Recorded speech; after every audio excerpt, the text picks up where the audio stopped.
Most people imagine they know the story of Holy Week. They learned it in childhood, heard it in homilies, saw it in films. But there is a version of that week that appears in no catechism, a version built from Roman records, Gnostic documents, archaeological findings, and trial transcripts that survived despite every effort to ensure they would not. This version does not contradict faith. It reveals what faith paid a great price to conceal. Before we examine the evidence, you need to understand something fundamental about the text you call the Bible. That text did not fall from heaven, ready-made, bound, and indexed. It is the result of a process of human selection, deliberate, political, contested, and at several moments, violent. During the first 3 centuries of Christianity, dozens of Gospels circulated throughout the Mediterranean, dozens of apostolic letters, dozens of accounts of the life, death, and resurrection of Jesus of Nazareth. Each community had its own texts. Each region of the Roman world read a different version of the same events.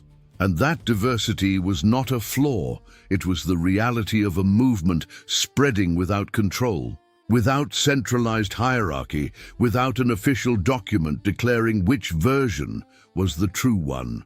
Consider the full picture. We are speaking of the 1st through the 3rd century of the Common Era. The Roman Empire occupies most of the known Western world. Christianity grows at a disturbing pace in port cities, along trade routes, among communities of freed slaves and craftsmen.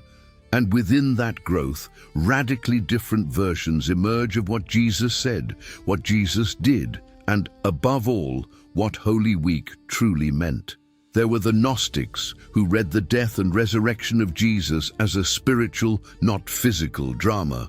There were the Marcionites, who rejected the Old Testament and built their theology entirely from Paul.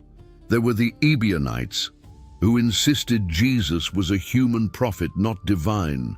There were the Docetists, who believed the crucifixion was an appearance, not a reality of flesh and blood. And each of these groups had their texts, their Gospels, their accounts of Holy Week. Can you imagine a world in which those texts had also survived?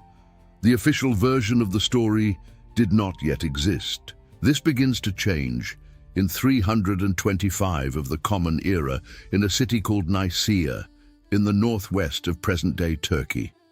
The Emperor Constantine, who was a devout pagan devotee of Sol Invictus until his conversion to Christianity, and whose religious sincerity historians debate to this day, convened what would become known as the First Council of Nicaea.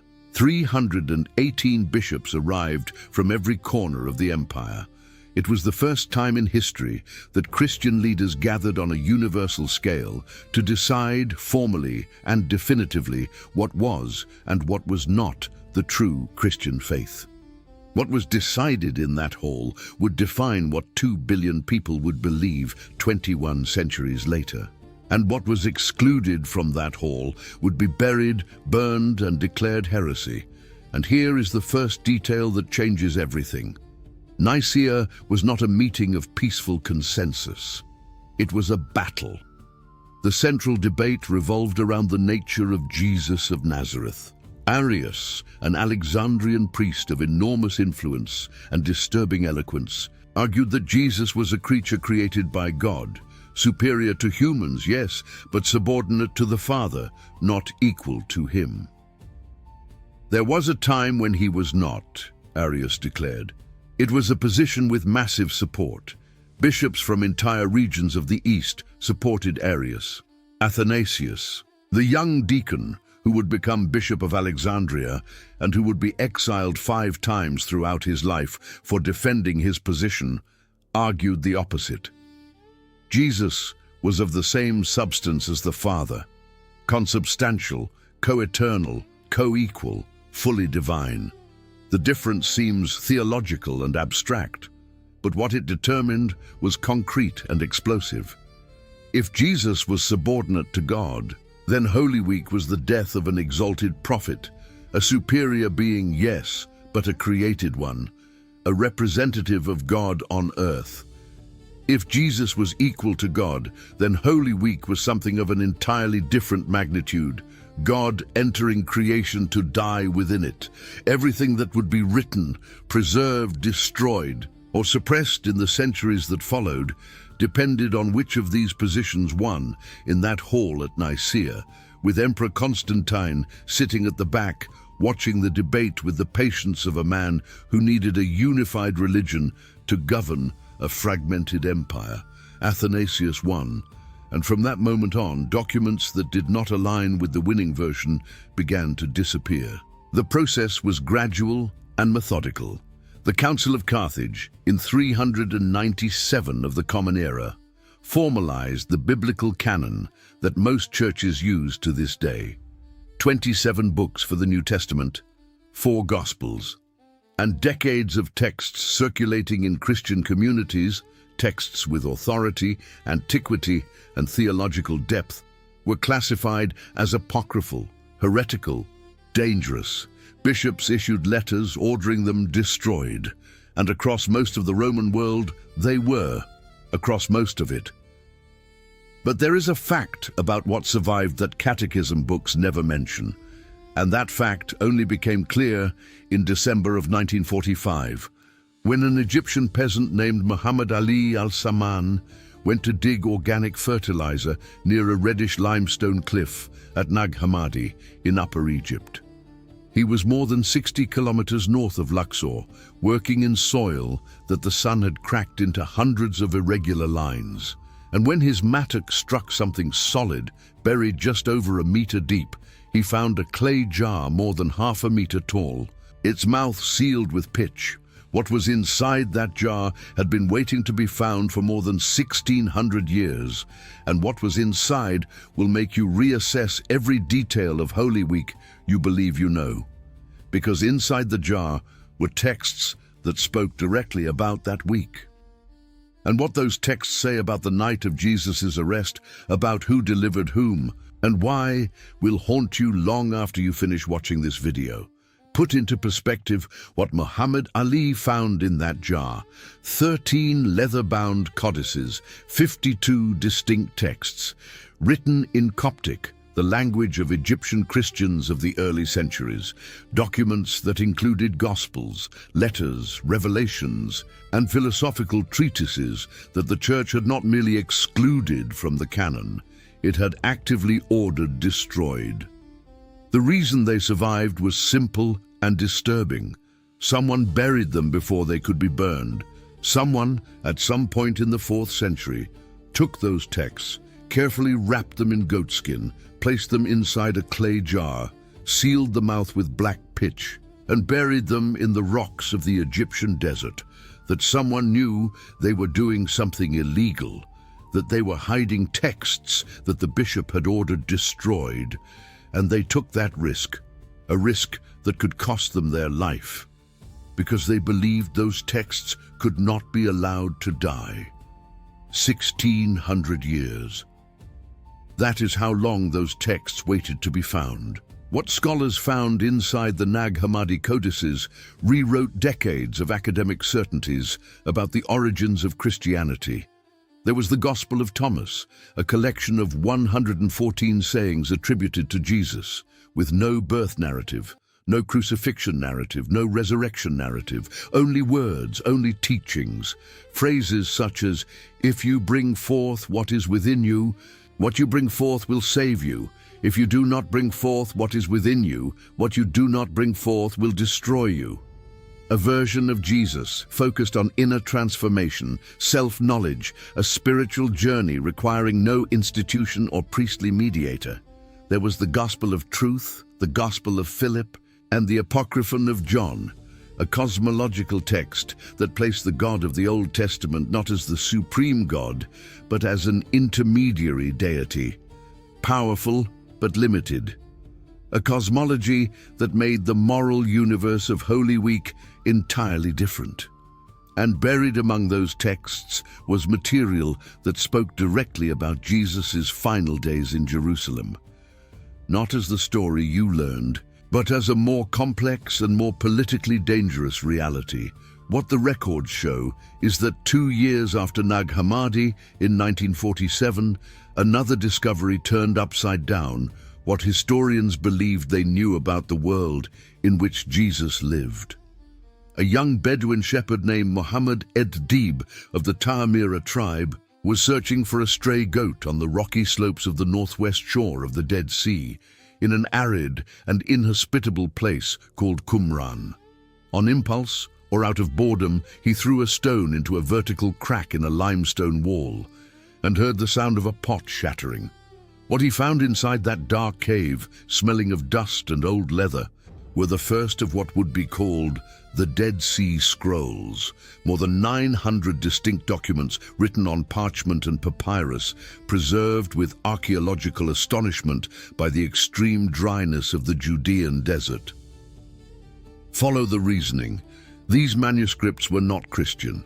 They were Jewish, belonging to the Essene community of Qumran, an ascetic group that had withdrawn from the world to live in religious purity, copy sacred texts, and await the end of days. When the Romans advanced to destroy Qumran, around 68 of the Common Era, the Essenes hid their library in the surrounding caves, and there it remained intact for nearly 2,000 years. What these manuscripts revealed was the precise religious and political context within which Jesus lived, preached, and died, far more fragmented, tense, and apocalyptic than the canonical Gospels, written decades after the events, are able to capture. First-century Judaism was not a monolithic religion with a single interpretation. It was a battlefield of incompatible visions of what God wanted, what the people should do, and what would happen when the Messiah arrived. The Pharisees believed in the resurrection of the dead and in oral interpretation of the law.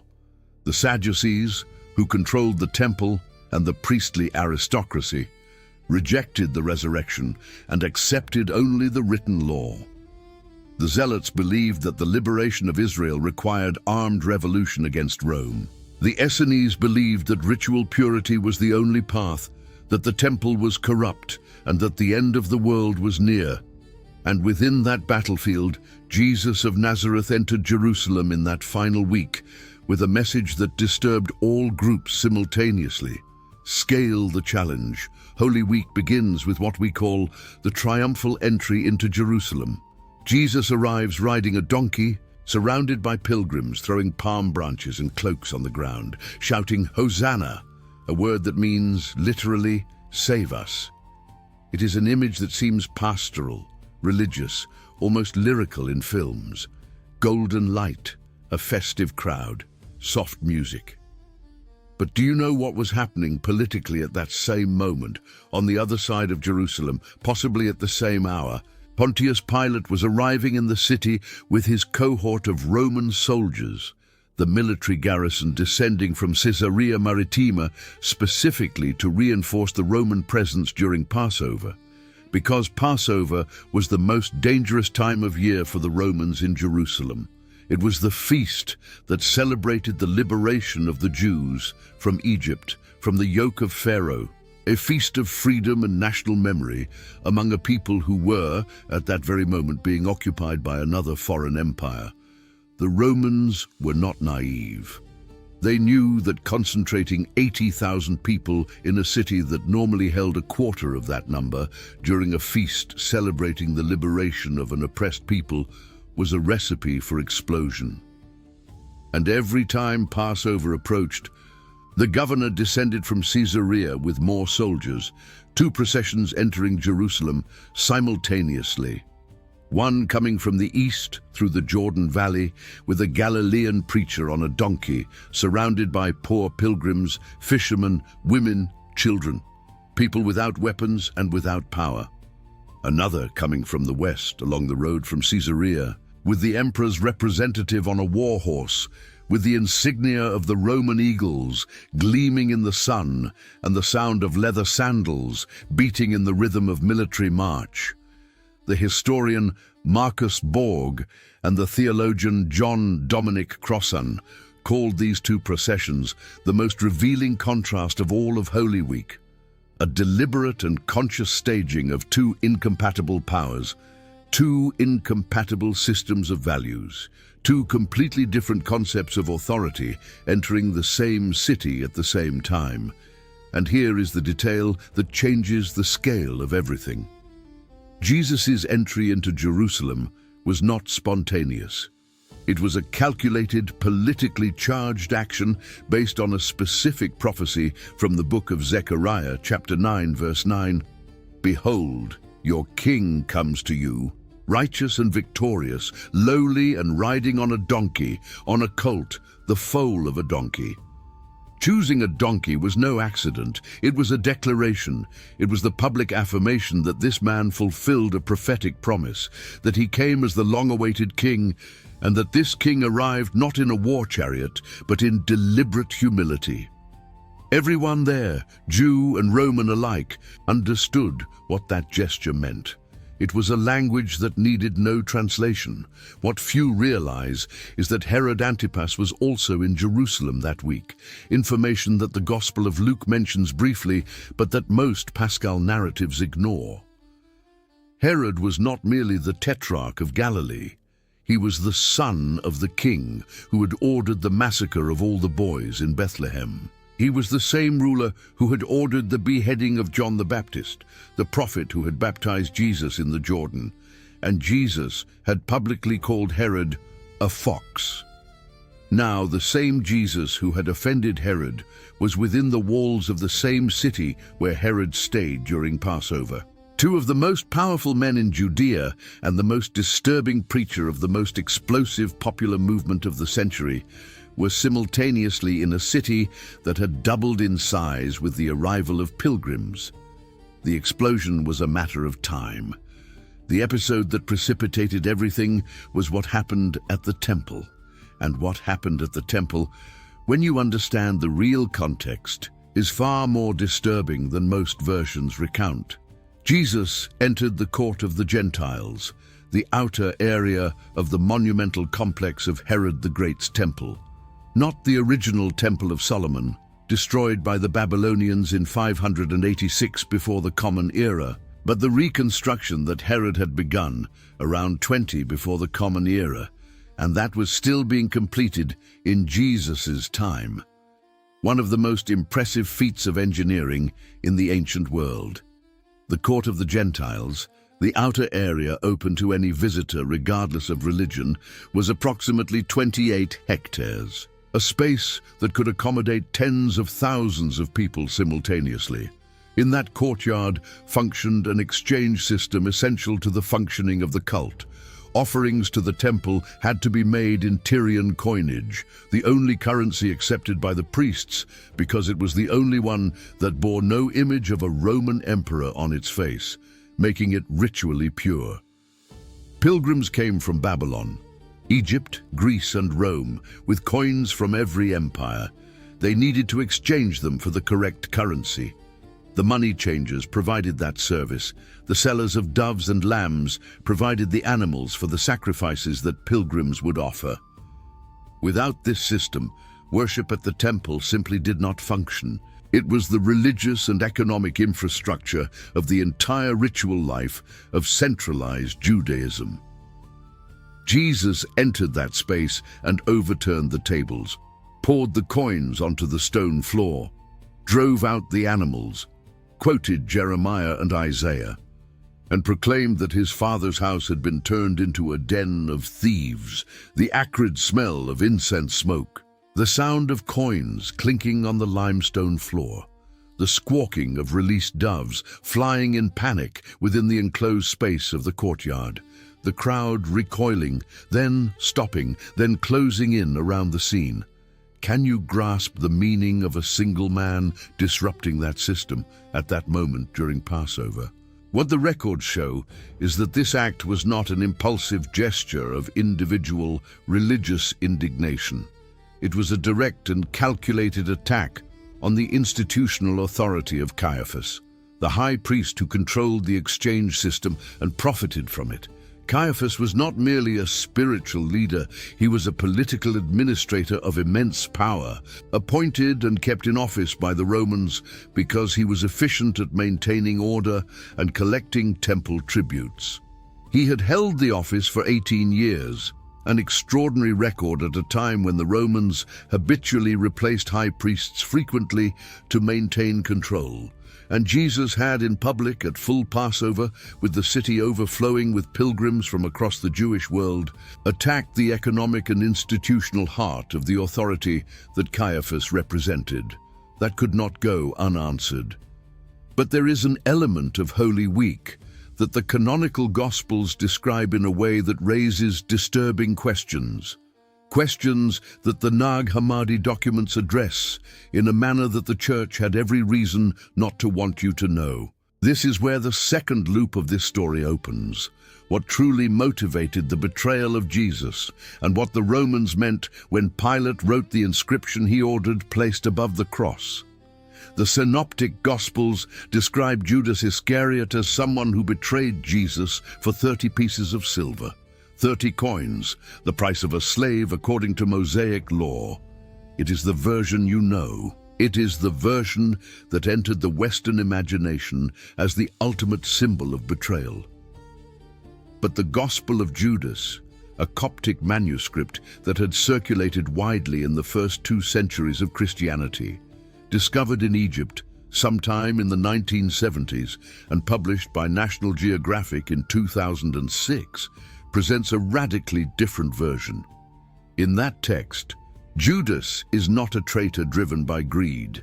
He is the disciple Jesus considered the closest of all, the only one who had fully understood what Jesus taught. The other disciples were loyal, devoted, but trapped in a literal and superficial understanding. Judas saw beyond, and the handing over of Jesus to the authorities was not a betrayal. It was an instruction. According to this gospel, Jesus asked Judas to hand him over. A physical body needed to be sacrificed so that the spirit could be freed.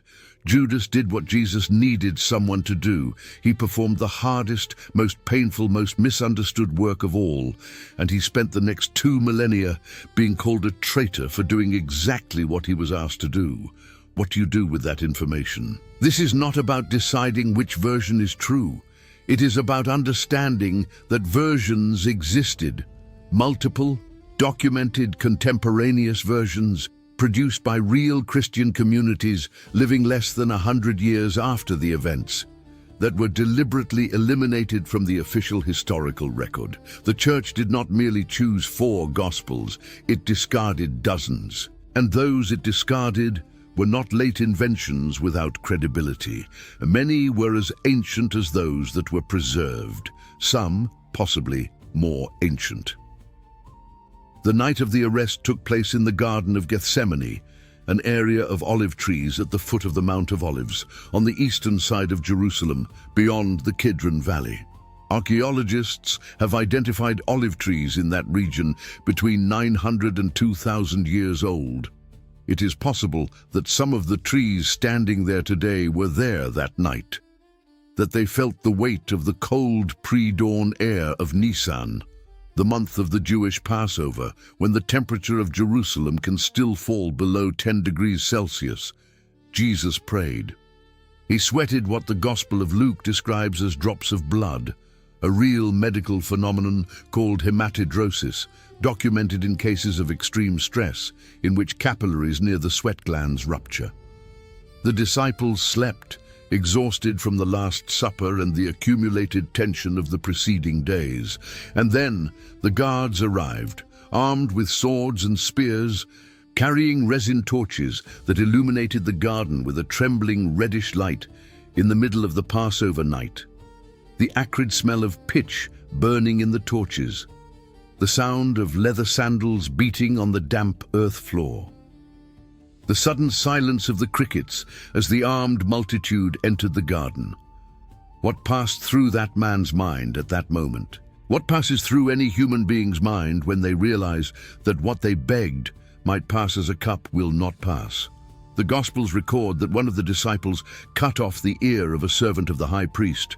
The Gospel of John, the latest of the four canonical Gospels, written probably between 80 and 100 of the Common Era, is the only one to name both. The disciple was Peter, and the servant was called Malchus. This level of detail, the name and role of the servant, the identity of the assailant, is what historians call the criterion of embarrassment. Specific, verifiable, and socially inconvenient information that would hardly have been invented, because inventors of myths tend to build stories more flattering to their heroes, not stories in which the leader of the apostles cuts off the ear of an unarmed person during a nighttime arrest. And what happens next confirms the embarrassment. All the disciples fled. All of them. The same Peter who hours before had vehemently declared he would die before abandoning Jesus. The same Peter who had just drawn a sword. He fled. The reality of the arrest arrived, and the courage evaporated. This is recorded in all four Gospels, information that no legend maker would invent about the founders of a church. And here is the fulfillment of the first loop opened at the beginning of this narrative. What the suppressed texts reveal about that night is not merely a theological detail. It is a piece of data that sheds light on the internal politics of the Jesus movement, on the tensions that already existed among the disciples, on who had access to which teachings, and on why the version the church preserved so consistently favors one specific line of authority over all others. To understand the trial that followed, you need to understand the legal system that governed Judea at that time. The Roman Empire had a clear policy regarding the territories it occupied. Local populations could maintain their religious customs and their local courts for internal matters: marriage, divorce, property disputes, ritual offenses. But the power to execute, what the Romans called ius gladi, the right of the sword, was the exclusive province of Rome. No local court in any territory of the empire could condemn anyone to death without Roman approval. This is confirmed by the Gospels themselves, when the Jewish authorities say explicitly to Pilate, "It is not lawful for us to put anyone to death." A confession of limited power that the Gospels preserved without realizing they were preserving a legal document. But there is a technical complication that theology books rarely explain. The trial of Jesus by the Sanhedrin, the supreme Jewish council of 71 members presided over by the high priest, would have violated at least 6 basic principles of Jewish criminal procedural law. Criminal trials could not be held at night. They could not take place on the eve of a Sabbath or a holy day, which is precisely what the Passover night was. A death sentence required a minimum interval of 1 day between verdict and execution. The defendant had the right to formal defense. Prosecution witnesses had to be interrogated separately. And the physical location, the palace of Caiaphas, was not the legal space where the Sanhedrin convened. How did a process with so many irregularities produce a conviction that the Roman governor himself validated without notable resistance? What exactly happened in that palace that night? Was it a formal trial? Was it a preliminary hearing to prepare the case for Pilate? Was it a political decision made by a select group of religious leaders?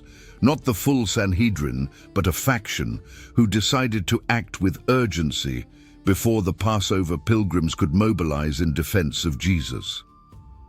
Scholars, Jewish, Christian, and secular, debate this question to this day, and what all of them agree on is that the version that has reached you through 2 millennia of ecclesiastical tradition simplifies a reality that was far messier, far more human, far more politically complicated than any official narrative has any interest in admitting. The Pilate stone, found by archaeologists in 1961 during excavations at Caesarea Maritima, the coastal city that served as the administrative seat of Roman government in Judea, is a slab of white limestone with a Latin inscription damaged by time but still legible. Pontius Pilatus Praefectus Iudaeae, Pontius Pilati, prefect of Judea. It was the first direct archaeological confirmation of the historical existence of Pilate. Before this discovery, there were those who classified him as a literary character, invented by the evangelists to serve the theological narrative. The stone confirmed not only that he existed, but that his official title was Praefectus, prefect, not procurator, as Christian tradition had assumed for centuries based on a misreading of Tacitus. A distinction that has implications for the nature of his authority, the type of tribunal he was legally authorized to preside over, and the level of imperial approval he would have needed to conduct an execution.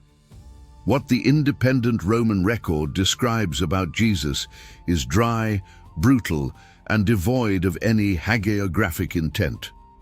Tacitus, the most rigorous of Roman historians, writing around 116 of the Common Era in his Annals, mentions in a few sentences, Christus, the founder of that name, had suffered the extreme penalty during the reign of Tiberius at the hands of the procurator Pontius Pilate. No mention of miracles, no mention of resurrection, only the cold record of an executed man, a convicted defendant, a method applied, but the method matters. And what archaeology has revealed about the method will make you look at the images of crucifixion, with entirely different eyes. For centuries, what was known about Roman crucifixion came exclusively from literary sources.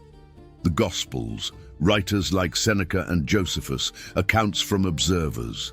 No one had found in an archaeological excavation the physical remains of someone crucified. But in 1968, during excavations at Givat HaMivtar, a hill north of Jerusalem, archaeologists opened a limestone ossuary bearing an Aramaic inscription, Yohanan ben Hagalgol. John, son of Hagalgol. He was between 24 and 28 years old when he died, and in his right heel there was still an iron nail 17 centimeters long, bent at the tip where it had struck a knot in the wood, driven through a small plaque of olive wood that had served as a washer to prevent the foot from passing through the nail. An image that anatomists took weeks to fully understand, because the nail had not passed through the wrists as Renaissance iconography and Hollywood films had popularized. It had passed through the heel. Yohanan's legs had been bent sideways and fixed by a single nail that passed through both heels simultaneously, pinned against the wood of the cross. A single nail in a single ossuary of a single man who died 2,000 years ago. And that nail rewrote what anatomists, historians, and physicians believed about crucifixion. The discovery of Yohanan confirmed that the Roman method was far more varied and far more brutal than any artistic representation had captured. Each executioner had considerable freedom over how to secure the condemned. The position of the limbs varied. The nails could pass through wrists, palms, heels, or ankles. The objective was not uniformity. It was the efficiency of suffering and the maximum duration of public agony. Consider this. Along the margins of the roads leading to Jerusalem in the 1st century, travelers regularly passed bodies crucified at different stages of decomposition. It was a deliberate technology of terror, a permanent declaration that the power of Rome was absolute, and that any challenge always ended the same way, in public, exposed to the sun and the birds. When Jesus was crucified at Golgotha, place of the skull in Aramaic, it was not an unusual event. Rome crucified hundreds of people per year in Judea alone. What made that crucifixion different was not the method. It was who was being crucified and what the survivors would do in the centuries that followed. And here is the second element of the loop opened at the beginning of this narrative. What the suppressed texts say about what was happening during and after the crucifixion reveals tensions within the Jesus movement that the official version worked very hard to erase. All 4 canonical Gospels agree on a point that none of them seems to realize is extraordinarily revealing. The The first witnesses of the resurrection were women: Mary Magdalene, Mary mother of James, and Salome in the Gospel of Mark. Mary Magdalene and the other Mary in Matthew, Mary Magdalene, Joanna, Mary mother of James, and the others with them in Luke. Mary Magdalene alone in John. In the most dramatic and personal version of all, they are the ones who arrive at the tomb on Sunday morning before dawn. They are the ones who find the stone removed. They are the ones who first receive the news of the resurrection. And here is one of the most disturbing paradoxes of all of Holy Week. In the Roman legal system of the first century, the testimony of women had no full legal value. In the Jewish legal system of the same era, it was accepted with severe restrictions. If someone were inventing a story of resurrection, the last thing they would do would be to place women as the sole primary witnesses. It would be counterproductive. It would make the story far more difficult to accept by precisely the audience one wished to convince. The fact that all four Gospels, written in different places by different authors for different communities in different decades, converge on this embarrassing detail is treated by many historians as one of the most solid arguments in favor of the historical authenticity of the core of the resurrection account, not because it proves the resurrection itself, that is a matter of faith, not archaeology, but because this is precisely the kind of detail that invented narratives tend to eliminate, and that narratives based on real memory, however inconvenient it may seem, tend to preserve, because that is how it happened, and no one had the courage to change it. And the Gospel of Mary, the Gospel of Mary Magdalene, found in 1896 at an antiquities market in Cairo and confirmed as an authentic document by decades of philological analysis, presents Mary Magdalene not as the repentant sinner that Catholic tradition constructed. That role was an invention of Pope Gregory I, who in a sermon in 591 of the Common Era, without any textual basis, merged three distinct women from the Gospels into a single figure of redeemed female sinner. The practical effect of this merger was to transform the figure that all four Gospels place as the first witness of the resurrection into a symbol of sexual sin and repentance, what would lead a pope to reduce the most important witness in Christian history to that figure. Why was that specific operation necessary? The Gospel of Mary presents an entirely different figure, the closest disciple to Jesus, the one to whom he had entrusted teachings he had not shared with the others. When the other disciples are desolate and terrified after the crucifixion, afraid that the same fate awaited them, it is Mary who confronts them. It is she who reminds them of what Jesus had taught. It is she who says, "Do not weep and do not grieve. His grace will be entirely with you and will protect you." It is she who keeps them united when they would have been ready to scatter. And then comes the scene that the church had every reason to want you never to read: Peter. The same Peter upon whom Jesus had said he would build his church. The same Peter who had been named the rock upon which the movement would be built, turns to Mary and says, "Sister, we know that the Savior loved you more than any other woman. Tell us the words of the Savior that you remember, the ones you know, but we do not." Mary begins to speak. She relates teachings, and Levi, another disciple, must intervene to defend Mary when Andrew and Peter question the validity of what she says.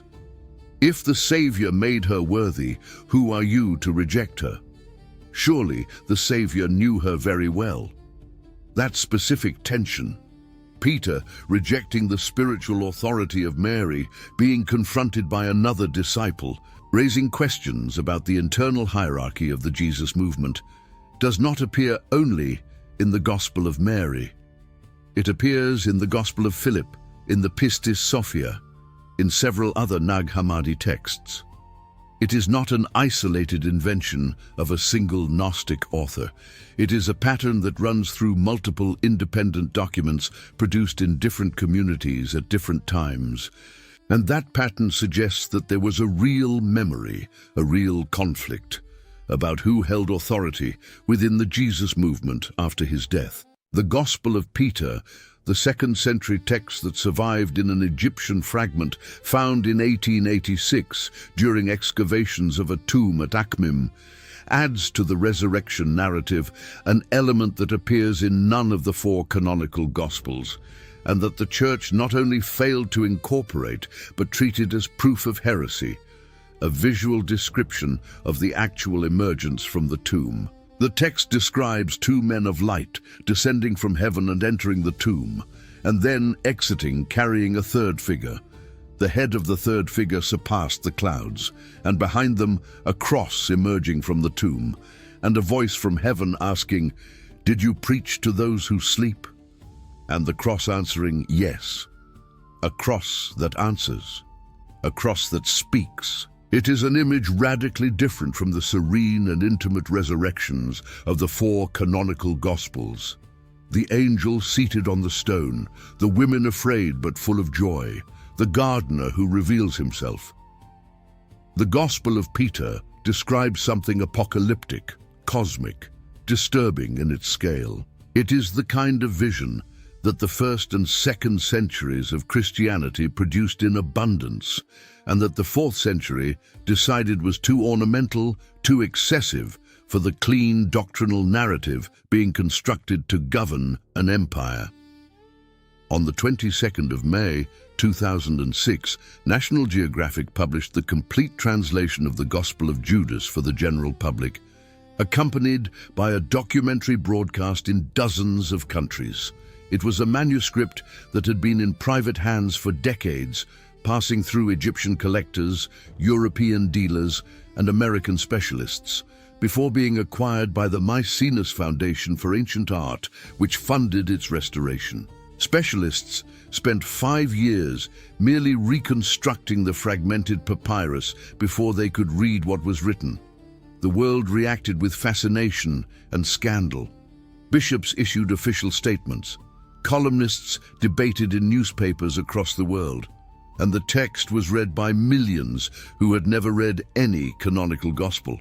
The final paradox of suppression is this: by attempting to erase these texts, the Church created the conditions for them to have a greater impact when they emerged than they would have had if they had remained in theological debate from the beginning.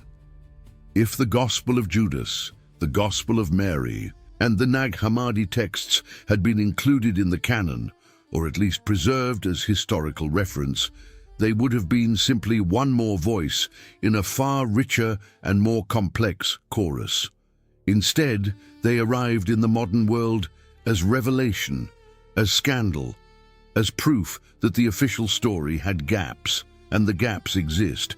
That is not in dispute. What is in dispute is what those gaps mean. What the Roman records, the Nag Hammadi manuscripts, the Dead Sea Scrolls, the Pilate Stone, the Ossuary of Yohanan, and the suppressed Gospels reveal, when placed side by side and examined without the pressure to confirm or refute a theological position, is the real complexity of a week that changed the calendar of the Western world. A week that began with 2 parallel processions entering Jerusalem, with incompatible proposals about what power means. That passed through an episode in the temple that was simultaneously a prophetic gesture and a political challenge to established authority.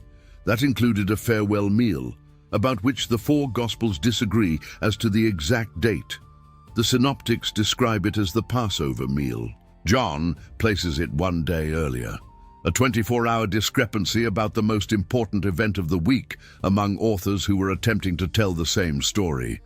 A week that culminated in a trial of questionable legal validity conducted in the darkness of the Passover midnight, presided over by a man with a direct interest in the outcome. A week that ended with a Roman method of execution being resignified by the survivors in a way that the empire itself never anticipated when it drove the first nail. The texts that the Church ordered burned survived because someone buried them in a clay jar in the Egyptian desert and waited. The Roman records that tried to reduce a movement to the death of its founder continued to be copied by historians who had no idea what they were preserving.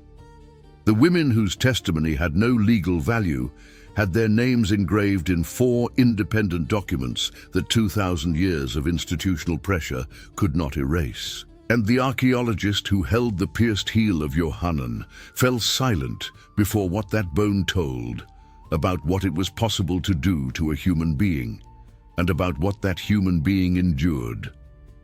The Holy Week, you know, is real, but the complete version, with all its tensions, its burned documents, and its clay jars buried in the desert, is far larger and far more human than any official version ever had the courage to tell in full. Sometimes, what an era decides to bury is precisely what history decides to preserve.